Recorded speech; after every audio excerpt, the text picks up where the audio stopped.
Hello everybody, this is doctor Payal Choubey.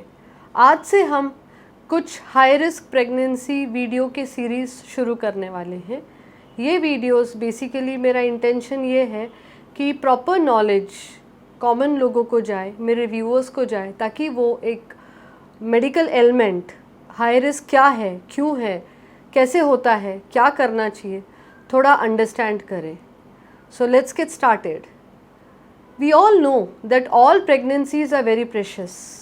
हम लोग अक्सर गायनेकोलॉजिस्ट बोलते हैं कि सारी प्रेगनेंसीज बहुत ही प्रेशियस होती हैं, बिकॉज जब तक बच्चा जन्म नहीं लेता, जब तक एक गर्भ का ग्रोथ नहीं होता, 9 मंथ्स तक जाती नहीं प्रेगनेंसी और वो बच्चा पैदा नहीं होता, तब तक कोई भी नहीं बोल सकता कि वो प्रेगनेंसी फुल टर्म जाएगी, टर्म तक जाएगी या एबॉर्ट होगी या उसके उस सफ़र में कोई प्रॉब्लम आएगा।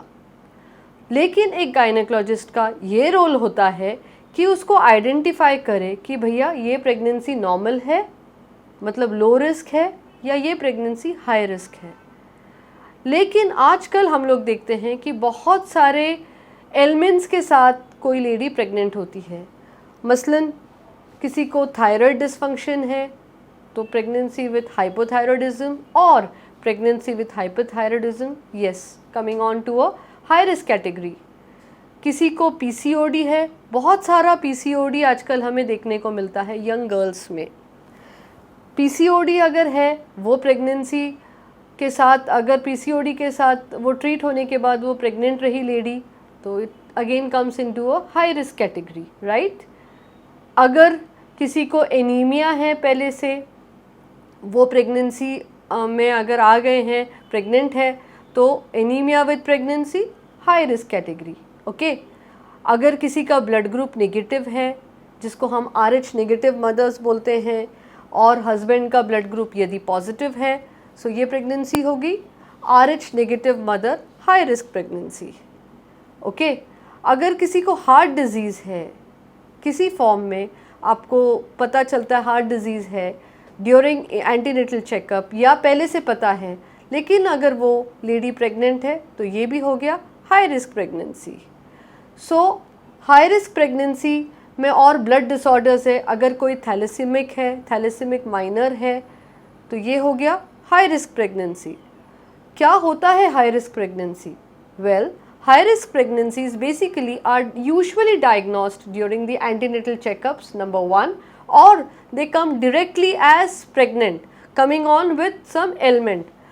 The role of an obstetrician and the gynecologist is very important, very very important to understand कि आपका पेशेंट कौन से स्टेज में है, नंबर 1, और कुछ इवैल्यूएशन वो गायनेकोलॉजिस्ट करते जाएगा टू अंडरस्टैंड कि वो प्रेगनेंसी की ग्रोथ किस तरह हो रही है, ठीक हो रही है या नहीं हो रही है।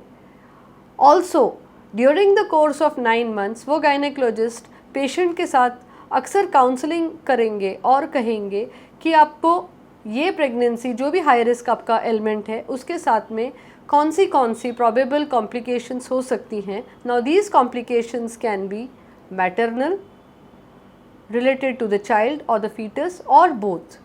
तो ये pregnancies ideally should be registered with a registered gynaecologist, number 1।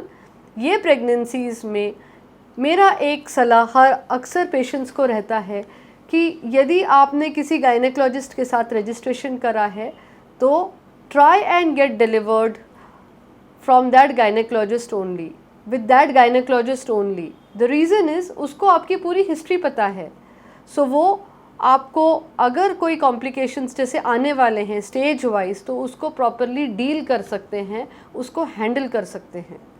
और ये प्रेगनेंसीज नॉर्मली हम लोग बोलते हैं कि सारे प्रेगनेंसीज हॉस्पिटल में रजिस्टर्ड होने चाहिए, सारे डिलीवरीज हॉस्पिटल में होनी चाहिए, गायनेकोलॉजिस्ट नहीं करना चाहिए, ये नॉर्मल प्रेगनेंसी के लिए। लेकिन हाई रिस्क प्रेगनेंसी के लिए तो ये बहुत ज़्यादा ज़रूरी है।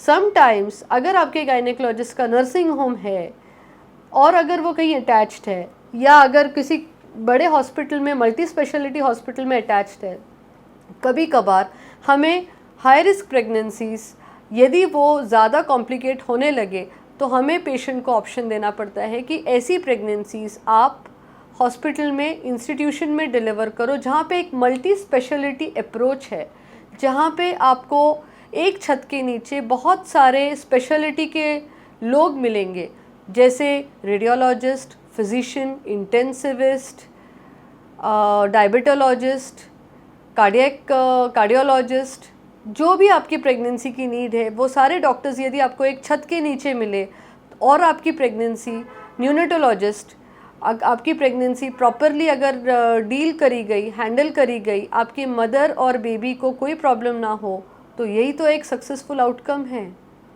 Thank you. Please like, share and subscribe my YouTube channel for more informative videos.